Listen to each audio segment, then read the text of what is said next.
dalam sembahyang pada umrah ujung yang dia hana baca Fatihah.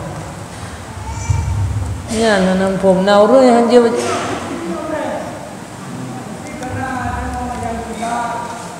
Oh ya, masbuk dia.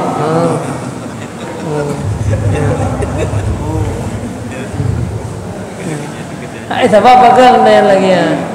Karena dalam mazhab Abu Hanifah yang Fatihahnya hana wajib.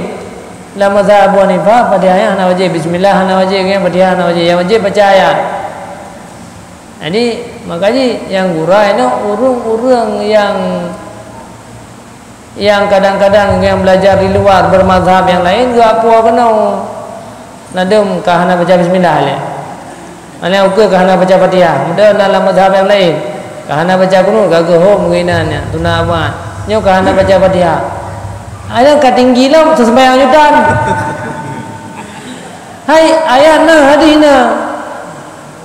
Ayatna hadis yang diulang Al-Quran kan faqra'u ma tayassara min kan.